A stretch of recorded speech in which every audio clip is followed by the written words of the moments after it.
et bienvenue dans la chaîne Mathématiques Sciences. Aujourd'hui, je vais prendre et expliquer une nouvelle vidéo, qui est une vidéo donc en physique-chimie sur le thème matière, mouvement, énergie, information, dans laquelle ici on va parler des signaux. Ok. Alors les signaux, c'est pareil, présent dans la vie de tous les jours, et si par moment vous regardez un petit peu autour de vous, et vous voyez très vite que il y a des signaux. Ok. Alors les signaux, en gros, c'est rien de plus que quelque chose qui est émis et puis reçu. Ok. Alors donc un signal, en gros, on en perçoit dans la vie de tous les jours. Donc en général, ce signal il provient de quelque part et il vous arrive dans la tronche. Ok. Après, il y a tout un travail qui est fait dans votre cerveau pour que vous puissiez comprendre le signal et en déduire une action. Ce signal, il peut être de plusieurs manières. Ça peut être par exemple la radio, ça peut être par exemple les signaux sonores, et ça peut être également les signaux lumineux. Ok. Voilà. Donc dans le cas en général des signaux, et les signaux en fait ils vont être émis via une personne qu'on appelle l'émetteur. Ok. Donc il émet le signal tout simplement, et vous là qui allez recevoir le signal, et en fait vous allez tout simplement être le récepteur dans ce cas là. Ok. Alors pour vous mettre tout de suite dans une situation, je vais vous prendre l'exemple du train.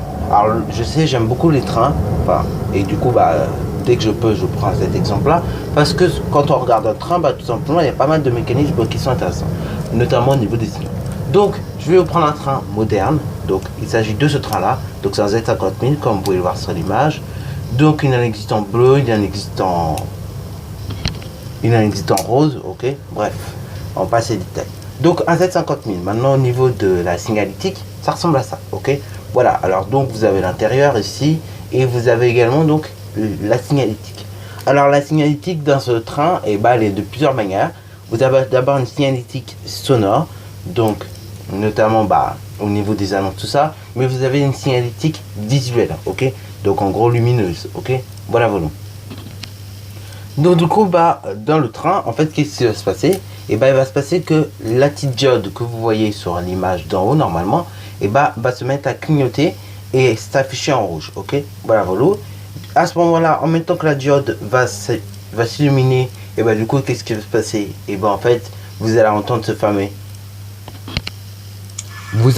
fameux bruit-là que je vous passe, ok. Voilà. Et donc, ce fameux bruit que je vous passe, en fait, ça correspond à une fermeture des portes, ok. Donc, ce signal sonore qui est émis, ok. Et du coup, ça fait que la diode qui est en haut, là, s'éclairer en rouge, et puis également vous avez un affichage visuel depuis le train où vous voyez tout simplement la banderole s'afficher et qui dit attention à la fermeture des portes, ok. Alors elle s'affiche à l'intérieur, mais elle peut également s'afficher à l'extérieur, comme on peut voir sur cette image, ok. Il y a des trains, ils le font maintenant aussi, ça s'affiche à l'extérieur. Voilà. Alors donc là, je vous ai montré deux types de signaux, donc sonore et lumineux, mais vous avez également des signaux radio, ok. Donc ça peut être tout simplement la radio, tout bêtement, mais ça peut être également par exemple dans le cas des taxis, ok. Dans le cas des taxis, je sais pas si vous avez remarqué, il y a une espèce de talkie-walkie, donc c'est ça en gros. Et du coup pareil, dans les taxis vous allez avoir cette machine là, et donc ça va propager des signaux radio, ok. Et donc entre le grand poste des taxis et le chauffeur qui conduit, il va avoir des signaux qui vont être émis, ok. Alors un signal, comme je vous l'ai dit sans le savoir, ça va transmettre non seulement un signal, ok, mais ça va transmettre aussi une information, ok. Depuis un signal, il y a toujours une information qui doit être véhiculée. Par exemple, dans le signal du train que je vous remets, donc dans le signal du train que je remets, voilà ce qui se passe.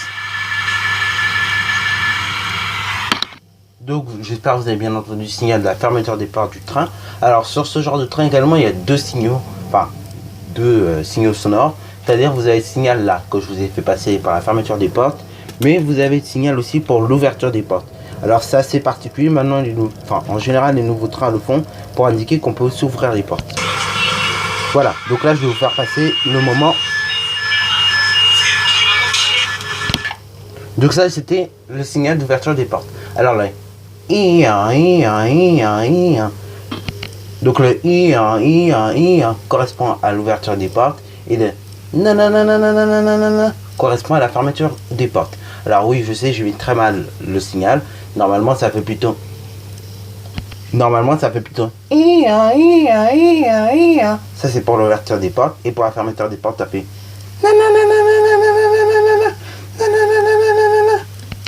Bon, je vous avoue, c'est assez aigu. Alors bon, c'est pour ça que bon, malheureusement, j'arrive pas très bien à imiter. Avant, j'arrivais bien à imiter parce que j'avais pas cette voix là qui me restait. Et du coup, bah, c'était moins grave quoi. Maintenant, j'avais hyper grave et du coup, il y a certains signaux, j'arrive plus à imiter correctement comme avant. Voilà, bon, c'est comme ça, c'est dû à la puberté. Je vous en parlerai peut-être dans une prochaine vidéo lointaine.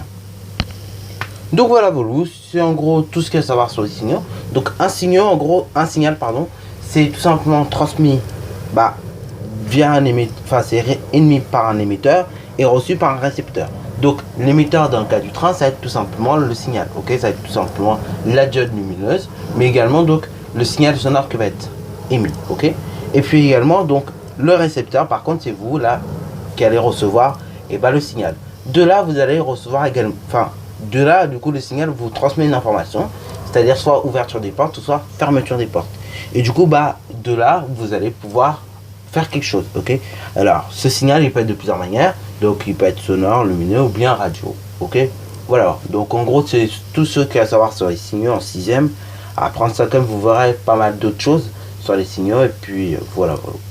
Bon, sur ce, la vidéo est terminée, donc comme d'habitude, n'hésite surtout pas à la liker, commenter, et bonne année à toi en mathématiques et en sciences.